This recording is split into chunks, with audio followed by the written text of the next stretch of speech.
Haha, and I'm live. Excellent. Excellent, excellent, excellent. Good morning, all. Welcome. There's only five of you. I mean, there should be more, but, we'll figure that out as time goes on or some junk like that. But anyway, welcome to a brand new marking period. Welcome to a brand new class. I have not checked my email for the longest time, so I'm like just having to. I got a bunch of junk mail I'm just trying to get rid of. Goodness gracious. Hate all these emails. Anyway, I'll update that later. But good morning to all. If you would, and I'm going to hopefully remind you again before the end of the class period, but if you would, please leave a comment in the chat for my records. I just want to see, I got to update who's here and who's not here. Since we're all virtual today, it would be wonderful if you would all leave me a heartwarming comment in the chat to show me that you're actually live people and that I'm not talking to the abyss that is the internet. So, yay! So, I got one. I'm sure there'll be more in a moment. There they go. There they go. It says that I have 7 concurrent viewers, so again, I'm assuming that these people will be leaving me a wonderful, heartwarming comment showing me that they're here. This is not how I envisioned our first class would go. Not at all. Plans get thrown by the wayside, unfortunately, and that's life. This is my first year teaching this class, and I cannot tell you how excited I am to be teaching this class. Mr. Liston brought this class to Barnegat High School a few years ago, and he's done such an excellent job with it. Unfortunately, this particular year, I just got to check one thing on my phone there. Good. Okay. Unfortunately, in this particular year, and there's a knock at my door. There's a knock at my door. I'm assuming it's my daughter. But in this particular year, his schedule did not allow for cryptology. And it was one of those circumstances where, and actually math of sports as well, which is what I also took over for the fall.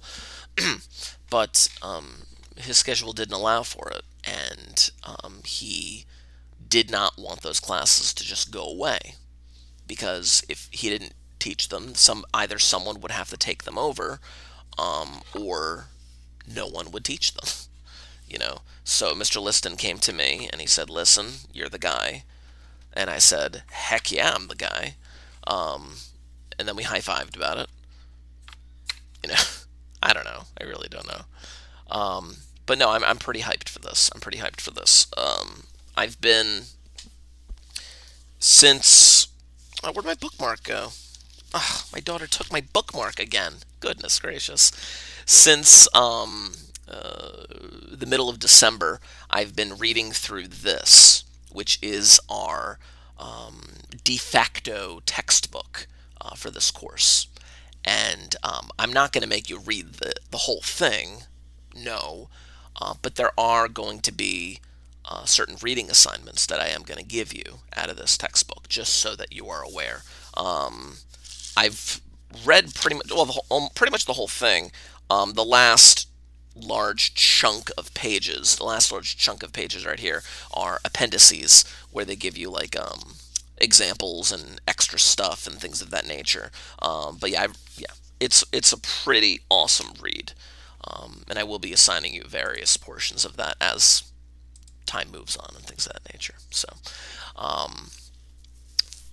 again, just a reminder, if you haven't already, thank you guys so much for leaving the comments in the chat. I'm going to be beginning the first lesson in a few minutes, and we'll kind of go from there. For those of you who don't know me, because obviously there are some names that I absolutely already know, students that I teach this year, students that I've taught previous years, but there are some names that I've never seen before. So, but yay, you all made it, and I'm Mr. Markey. If you don't know anything about me, I have been teaching at Barnegat since 2009. I don't even know what year I'm on. Is it year 12? I think it's year 12. I really don't know. But I've been teaching for a long time. Um, and the one thing you will know about me more than anything else is that I absolutely 100% love the topics that I teach. For those of you that have had me in Algebra 2, Algebra 2 is not the easiest subject to enjoy, but I enjoy it so much. And now, when you put me in a class like cryptology with a topic that I find absolutely fascinating, this is going to be amazing. Again, I do one more time apologize. This is not how I envisioned the first class going. I had a few examples in my classroom that unfortunately are still in my classroom. And they would have helped with what I wanted to do today. And I had to scramble, no pun intended. Oh, you don't know that yet, but we'll get there. But I had to scramble, and I had to put just an introduction lesson together for you. And I hope that on Wednesday we'll be able to do this a little bit more justice. So let's get into this. What the heck is cryptology? Now, I can ask you a question. I could say, like, well, what do you think cryptology is? And a lot of people do have like this idea. It's like, it's code breaking. You're code breaking. You're breaking codes, kind of thing. Kinda. That's part of it. That is part of it. I can ask you why you took cryptology, and you might just be like, I just needed to fill my schedule, or some junk like that. That's cool. That's also cool, Or maybe you do have like a legit interest in this. That's awesome if you do. It absolutely is awesome if you do. So I'm not going to keep you guys for the entire time. I am going to be, hopefully, we'll say I'm not going to keep you for the whole time, but I do have a bit of information that I would like to go through with you.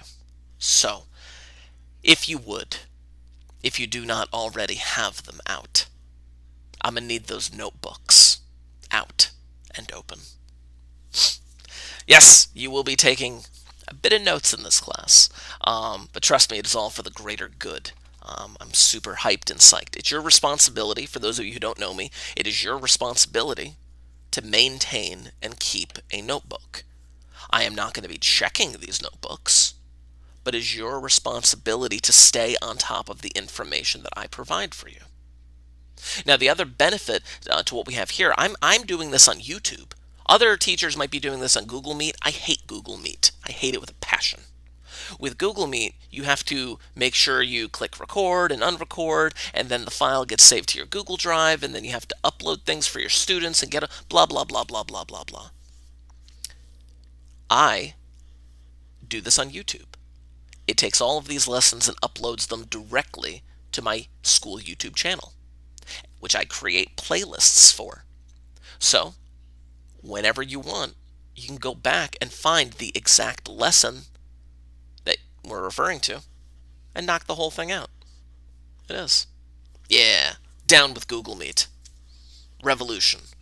I don't know, whatever.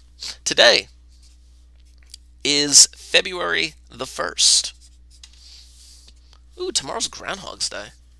Anyway, I gotta watch Groundhog's Day. And let's just call this introduction.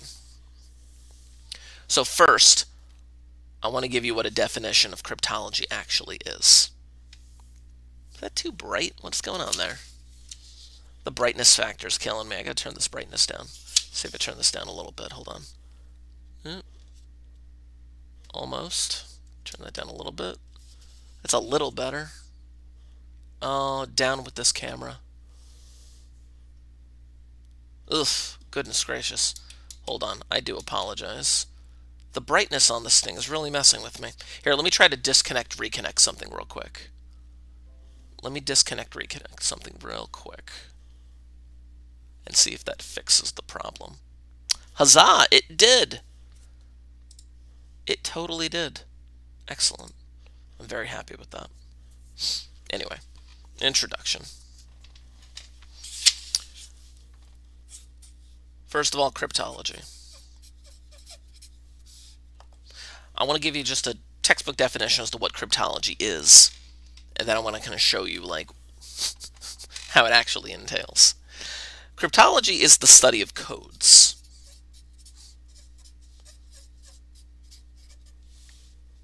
It is the art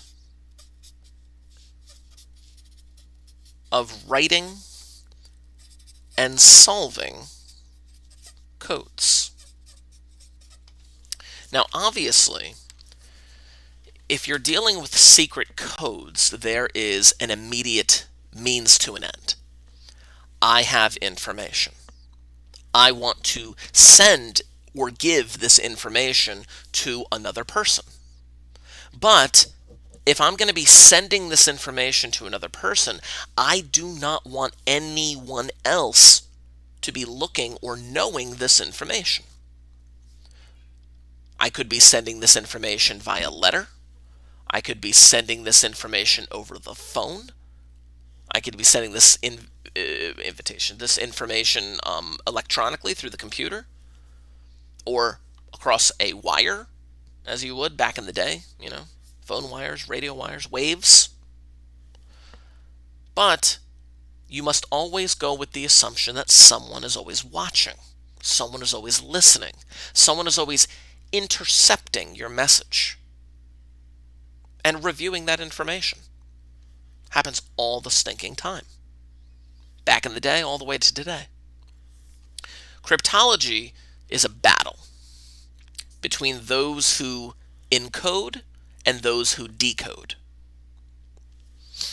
Let me just kind of define those real quick. To encode or encrypt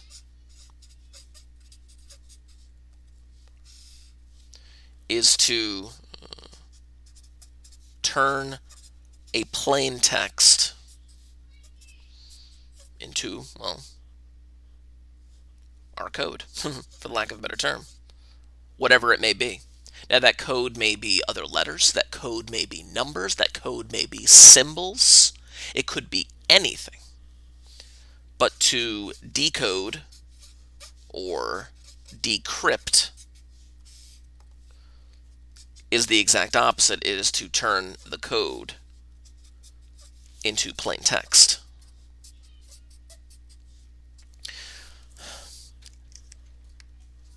Oh. Hello, wife, who is interrupting my lesson. No, I'm teasing. What's up? No, thank you. I'm good. She offered me pancakes. Would any of you guys like pancakes? I can send them to you encrypted. Ha ha ha ha ha. Anyway, back to this. Cryptology has had a history of basically it being like an arms race. The two sides, encryptors and decryptors. We need better ways of encrypting things. Sorry, I just saw your comments. We need better ways of encrypting things. Cool. We need better ways of decrypting things. Cool. We need better ways of hiding this information to get it to where we need it to go. We need better ways of cracking their codes. Cryptology isn't just about cracking codes. Cryptology is also along the lines of taking information and turning it into a code-like thing and being able to send it privately to someone else. In today's day and age, now, you guys grew up in a generation of nothing but like computers. I grew up in a generation where computers were just starting to be given to the general public. And it was after 9/11 when the Patriot Act came out. And you found out, as a result of the Patriot Act, that the government could look at everything that you have. They could look at every single email. They could look at every single bank transaction. They could see exactly what books you're taking out of the library. They could look at what videos you're watching. And they could track you. All of that basically like took cybersecurity out the window. Cryptology basically led to the idea of cybersecurity. And it is important because there are people who want to keep their information private. There are some people that just don't care. But now, not to freak any of you out, but there are people that have the ability to hack through your webcam, even if you're not using your webcam. They could basically use a decryption software, which is a level of cryptology. They could use a decryption software to hack through your webcam and look at you and look what you're doing and look at everything on your computer. It's scary to think that they can do that. They could be doing that literally right now. I know people who legitimately put pieces of tape over their webcam because they are in fear of being spied on. But in a nutshell, that's kind of what cryptology is. It's the art of writing and solving codes.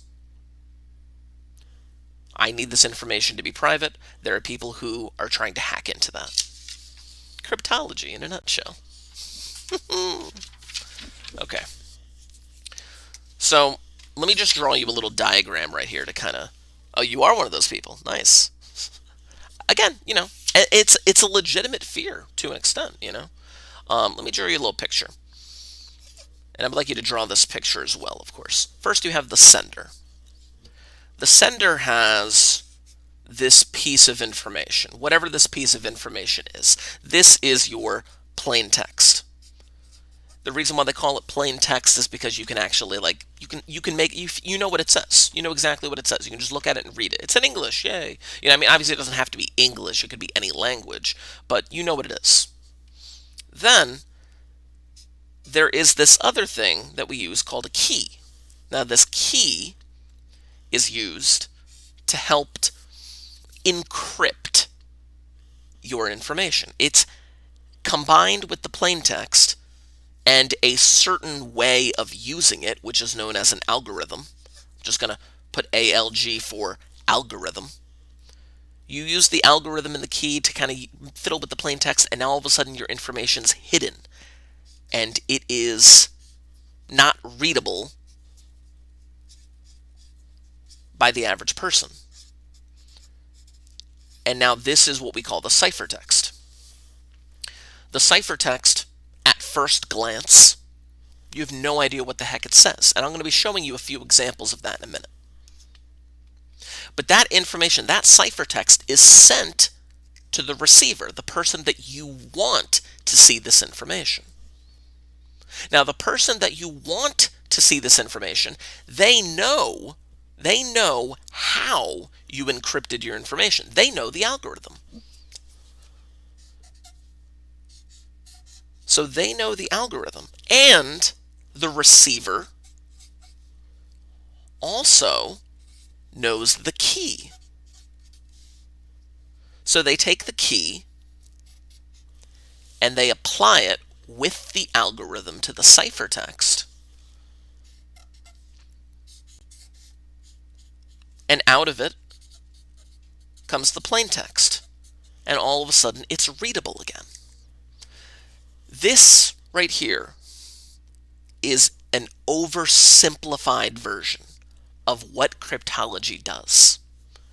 You have information that is knowable and readable and understandable. You encrypt it using a key and an algorithm. Now, what that algorithm is, what that key is, that changes. All the time, that changes. I'm going to give you a metaphor in a moment. But together, the key and the algorithm turn it into a cipher. And that cipher is just, you don't know what it is. You look at it, it's just a bunch of random letters or symbols or what have you. And the receiver receives that ciphertext and they're like, well, Since I already have a relationship with the person who sent this to me, I'm going to apply the algorithm that I know that was applied and the key that I have in order to decrypt that ciphertext into plain text so I can see exactly what they were referring to. Yay! Let me give you an example. Now, the funny thing is, I wrote out this example yesterday because again I was scrambling, knowing that I didn't have all of my information from class. I was writing this out yesterday, so I actually forgot what this says. I guess we'll find out together. But no, I do have the key and the algorithm to get this thing done. So here's the ciphertext, and I would like you to write this down. I would like you to write this down. I'm going to be very clear with the letters here. Z H O F R P E W R P U P D U. I'm going to leave a space here. N H Y V F O D V V. I would like you to write that down. I'm going to double check my letters. H O F R P E W R P U P D U N H Y V F O D V V. Good. So this is my ciphertext. So what I've done as the sender is I have taken my plain text, I have applied a key and an algorithm to that plain text to create this ciphertext. So this ciphertext I would fold up, I would give it to a courier, put it in the mailbox, whatever. Type it in an email, skywrite it, and the person that I want to see it, which is you guys, you would receive this ciphertext. And at first glance, you have no idea what it says. But more importantly, no one else knows what it says. No one knows what it says. Anybody who could have intercepted this message, anybody who could have, knocked out the mailman and taken the letter, anybody who, could have, hacked into your email and read this, or been listening to the phone conversation where I expressed these letters in code. No one would know what I was saying. Now you don't know what I'm saying, but that's because you don't know the algorithm and the key to which I ciphered this, or I should say enciphered this. Now what I did was actually something known as a Caesar shift cycle, or cipher. I'm getting distracted again. Sorry, it's my wife.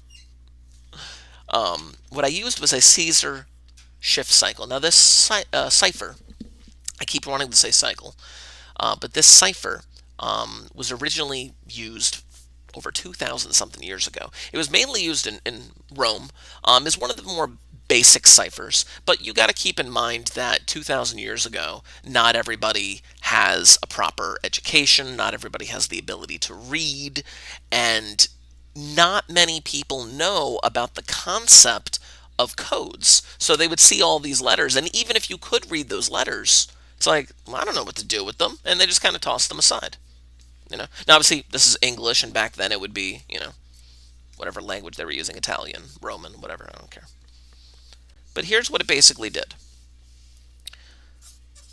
The Caesar shift cipher.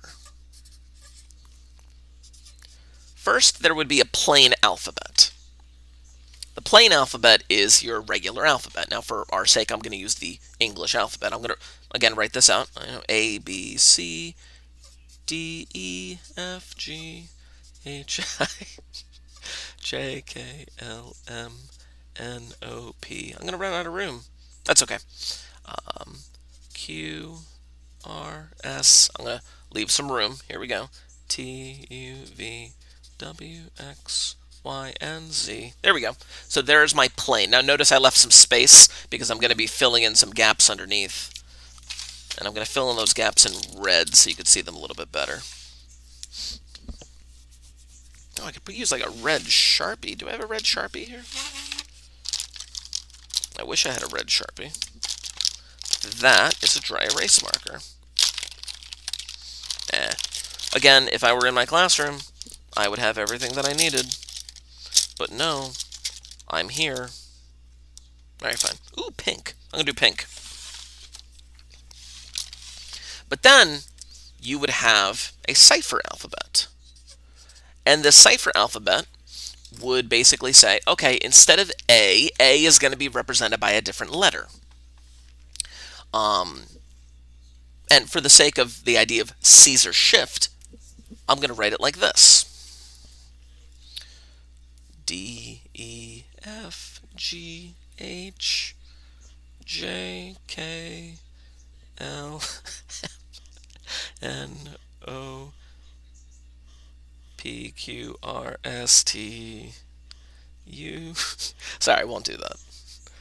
It sounds unnerving listening to the alphabet be sung just a letter off from everything else. But look what I wrote. Instead of the letter A, I started the letter D. Instead of the letter B, I'm going to be using the letter E.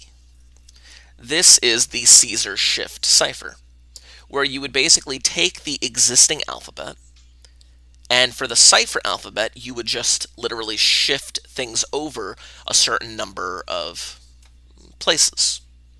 In this case, I just shifted everything over 3, where I took ABC and I put it at XYZ, and I started with D and just went straight through the alphabet. So, the algorithm that I applied was the Caesar shift. The key that you would need to know is that I shifted it starting with D. So those would be the only 2 things that you would have to know in order to decrypt my cipher. You would need to know the key, which in this case starting with D, start with D. That's your key, start with D. It doesn't have to be that, it could be any key you want. But then the algorithm would be the shift cipher, where every other letter would follow accordingly. So, move this up a little bit, and let's actually decipher this. Let's see here. Move that up a little bit. There we go. Good, good, good. So if I'm going to decipher this, move this over here. There we go. Z.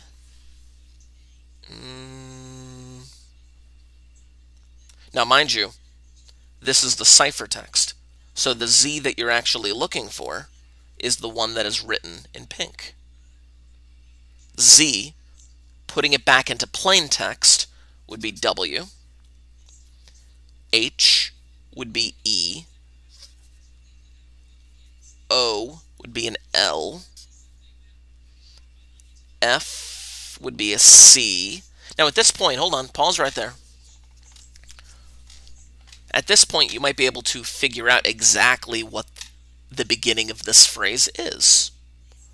And that's fine, because now, as you are deciphering it, knowing that you're deciphering it correctly, all of a sudden light is being shined upon this mystery. Well, what did Mr. Markey write in the ciphertext? Well, it looks like he's beginning to write the word welcome. Yes, that's probably what I did. I don't know. It's probably what I did. But again, notice what I did here. If I wrote the word welcome, I started with that plain text. I would apply the algorithm in the key. Okay. Well, the W, if I applied the algorithm in the key, the W would become a Z. So in my cipher, the first letter would be a Z. And there it is. And then the second letter I wanted was an E. Maybe I did write the word welcome. Cool. Well, if I wanted E, then I encrypted it to become an H. And H is the second letter that I sent you. Let's continue with this. So I did the first 4. R, working backwards, decrypting would be an O. P, decrypting would be an M. E, decrypted would be... Did I skip a letter? Or did I just completely miswrite what I wanted to write? Ah, yeah, I probably messed up that letter. Let me double check something. Yep, totally miswrote that letter. This letter right here, look what I'm crossing out right there. This letter, I apologize. Apparently, when I was trying to scramble yesterday, I should have made that an H. So, this letter right here, look where it's pointing. Again, this wouldn't have happened had I been in my classroom with my original examples. But having to scramble yesterday brings us to this point. So the one that I'm pointing to right there, that should be an H. So that H comes back to an E. Welcome. Now notice I didn't include any spaces, really. I didn't include any spaces. So the W, the next W, if you were to decrypt it, goes to a T. So I am going to put that T in. The R, I already know the R goes back to an O, I believe, right? Yes, it does. Welcome to. So, welcome to, what's a P? A P goes back to an M. A U goes back to an R. Welcome to Mr. Ah, and at this point you can pretty much figure out what this is supposed to be. Because now we got a P again, which we already know P is an M. A D. D is the first cipher letter, back to an A. A U, we already know a U is an R. And then at this point, you can pretty much kind of figure out what's going on. M-A-R. I wonder if it's K-E-Y. And I think I did it again. Ah. I think I did it again. I think I messed up the ciphertext. Ladies and gentlemen, this does happen from time to time, especially when one is rushing to try and get things done at the last minute. Because, well, life got in the way. This letter right here, this Y, should not be a Y in the ciphertext. In the ciphertext, it should be a B. Yes. I do have other examples later on, and I really hope that they don't have the same issues. I guess we'll see what happens. Okay, where's the V? Oh, there's an S. Ah, so that actually should have been there. There we go. And then the F goes back to a C. The O goes back to an L. The D goes back to an A. And then there's VV, which goes SS. Welcome to Mr. Markey's class. Yay! I'm fairly certain that whatever I had written in my classroom was correct. See, that's the thing. It's like, I may know what the phrase here is. I don't have to memorize the ciphertext. I don't have to memorize the ciphertext at all. If I received any ciphertext that was enciphered using the Caesar shift cipher, that algorithm, and the key of starting with D, then yeah, by all means, I could decrypt anything if it was done using those things. I just need to know that the ciphertext was enciphered or encrypted correctly in the first place. Blast. Now, there's an interesting thing here, an interesting concept, a principle that I'm going to write down. With the Caesar shift cipher, you can encrypt anything using it, but you only really have 25 options. Meaning, you can start the cipher alphabet at any letter you want. Now, clearly you wouldn't start it with A, because if you started it with A, then nothing would happen. So you could start it with any other letter besides A, but that means you only have 25 options. So if you sent a code using those one of the 25 options, it would not take me that long to figure out what the heck it is that you did. It wouldn't take me that long at all. Weird. So, hold on. Let me just kind of fill this out a little bit here. Here we go. There are 25 arrangements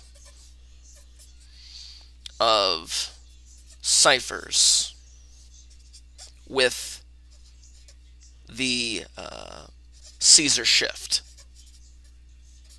There are 25 arrangements of ciphers with the Caesar shift. Now imagine for a moment, instead of using a Caesar shift, instead of writing out the alphabet in order but shifted over, you could make any arrangement you wanted. If alphabet could be in any order for cipher, you'd have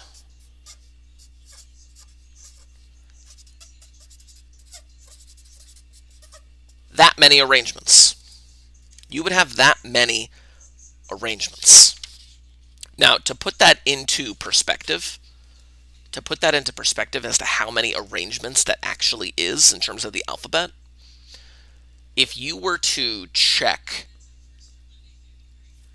one of those arrangements every second for the rest of, well, let's say the age of the universe, you wouldn't be done yet. You wouldn't be done. If you checked an arrangement of an alphabet every second for the rest of eternity, the universe would die before you were done. Oh, thank God for computers. Yes, I understand that, but what about before computers? People are able to break these things beforehand. They are absolutely able to break these things beforehand. They could break it based on anything that they want. I love these things. Okay, I want to draw another picture. I want to draw another kind of diagram, and then I want to show you one more example, and then I'll be done for today. The science of secret writing. This is going to kind of take us into a lot of things we're going to be doing over the course of this class. Secret writing can mainly be broken up into two main ideas.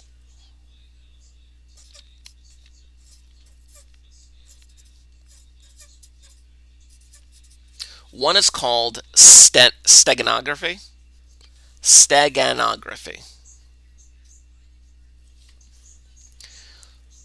Which is just basically hidden secret writing. It's like things that you would, oh, there's a painting of the Mona Lisa, and there's something hidden within the painting, or some junk like that. That's steganography. Think of the Da Vinci Code in that case. The Last Supper, and the secret information that they claim is hidden within the painting of the Last Supper. That's steganography. One example of it, I should say. And then there is cryptography.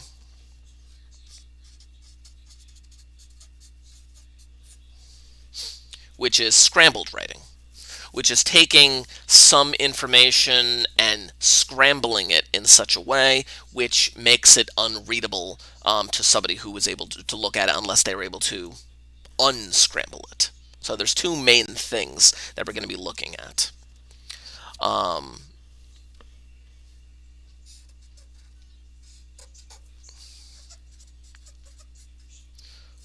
Substitution versus transposition.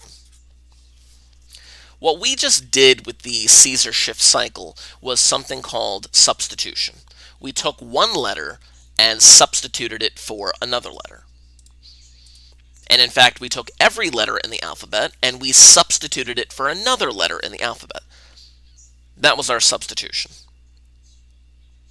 Transposition is literally taking two letters, let's say, in the plain text or whatever. You can do whatever you need to it, but transposition is when you actually literally switch their places. It's not something that is typically done. But substitution could be either replacing the letters or even replacing whole words. But this is kind of a very oversimplified way of looking at cryptology. I'm going to give you a statement down here.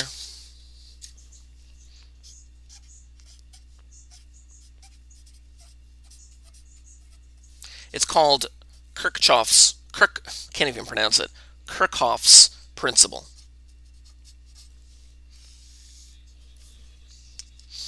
And then after this, I'm going to show you one more example.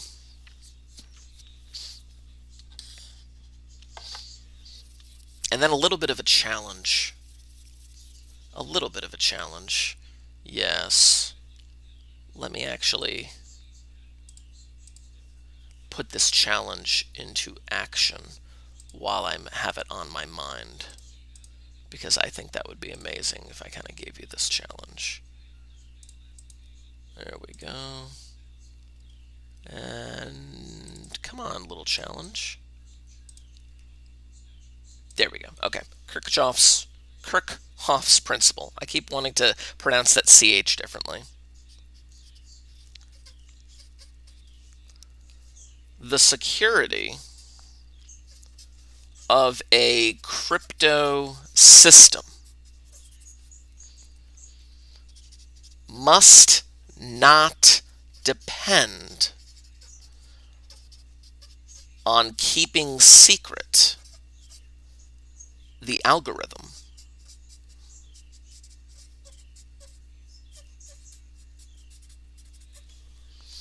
The security of a crypto system must not depend on keeping secret the algorithm.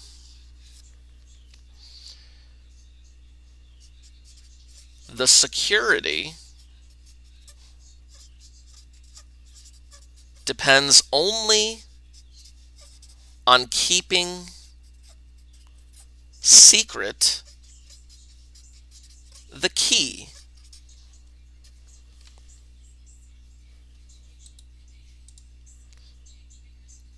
Paste unlinked. There we go. Good. There we go. Basically, I can tell you all day long how I did it. Like, hey guys, I did a basic substitution.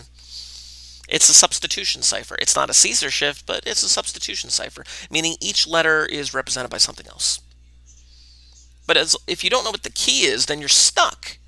And you're going to be checking those 4 times 10 to the 26th arrangements of alphabets until you actually get it right, which is going to take you forever. So as long as I keep that key secret, we're going to be okay. I mean, mind you, I can keep that key secret, but then somebody who's going to break that code has to come up with a different way of breaking that code. Again, this is like an arms race. The entire concept behind cryptology is an arms race. I come up with better ways of hiding my information. You come up with better ways of breaking the code to my information. It's really messed up. So I have one more example, and then I have a challenge for you. And this one, I'm going to, I'll do this one with you, of course. So here's my cipher. Actually, you know what? No. Instead of doing the cipher, do I want to do it that way? Oh, no, that's another one that I didn't do. Okay, I don't know what the original plaintext is. Here's the cipher. Shorter than the other one. Hopefully I didn't make a mistake. Q, B, E, L, G, M, I, A, E, Z, C, I, P, M, Q, I, J, J, I. Here's hoping that I didn't mess this one up. Now, I'm going to create a cipher alphabet, but I'm not going to do Caesar shift, because Caesar shift, not that secure. You just shift the alphabet over and then you create the cipher alphabet. So instead, I'm going to create a cipher alphabet using a keyword or key phrase. cipher alpha using keyword. So for example, once again, I am going to have to write out my alphabet, and then I'm going to write out the cipher in pink. So let's see here. A, B, C, D, E, F, G, H, I, J, K, L, M, N, O, P, Q, R, S, T, U, V, W, X, Y, and Z. There we go. So I'm going to use a key phrase to create this cipher alphabet. The algorithm is basically, well, substitution. I'm going to substitute each letter. I'm going to substitute each letter, just like I did with the Caesar shift. But the key this time is going to be a phrase. So you would receive this cipher, and you would already know what the key word is. So you would be able to create your cipher alphabet using that key word. And the key word in this case is marquee. That's my keyword. So the way that it works is this. Since my keyword is marquee, I'm going to look at the plain alphabet, and I am going to apply the first 6 letters to say the word marquee. Now, as for the rest of the letters, I'll get to them in a moment. But I'm going to start with marquee. Then I have to create the rest of the cipher alphabet. So in creating the rest of the cipher alphabet, I look at the last letter in my key phrase, which was Y, and I start there. So the next letter after Y is Z. And then I continue. Well, the next letter should be A, but I've already used A. So I'll skip A and do B, C, D. Now the next letter should be E, but I've already used E.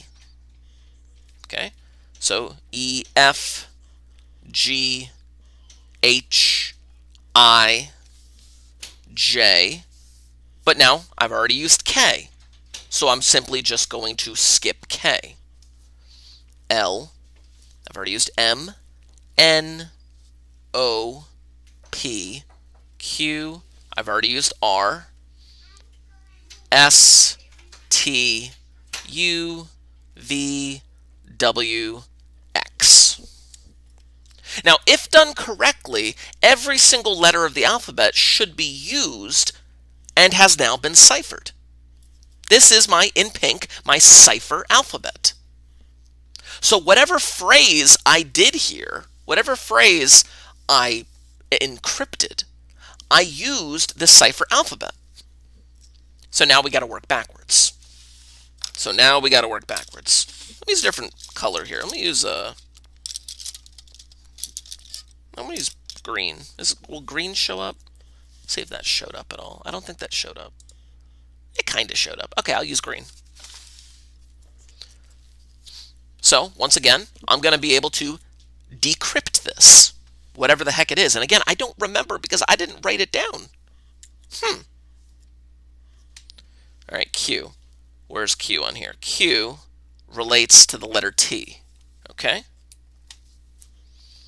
B. Where's B? B is right here. Relates to the letter H. Oh, interesting. Now, E is E. That doesn't always happen, and you can actually fix that if you wanted to in future ciphers, but for the sake of simplicity, I'm just going to make it an E. So I'm already making stuff that makes sense. The. L is P. P. G is L. I don't remember what I wrote. I really hope this works. I really should have written it down. Okay. M is A. I is N. The plan. Oh, I kind of remember what I wrote now. But it is making sense. Okay. A is B. E is E again. Z is G.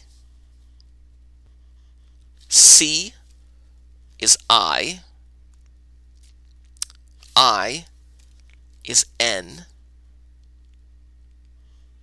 P is S. The plan begins. Again, notice I didn't leave spaces, but the plan begins. I'm putting these little slashes in to indicate where I believe the spaces would take place. M is A. Q is T. The plan begins at. I is N. J is O, double O, and then I is N again. The plan begins at noon. The plan begins at noon. So this is, I actually got really excited kind of figuring that out because I forgot what it said. I really forgot what it said. And then once words started to emerge, and it started being like, oh, this is actually making coherent sense now. It started being like, yes, excitement fills the air. The plan begins at noon. It's very hidden, so to speak. Nice. Now, if you don't know what the key word is, then like I said, it's going to be next to impossible unless you have certain strategies for decrypting things.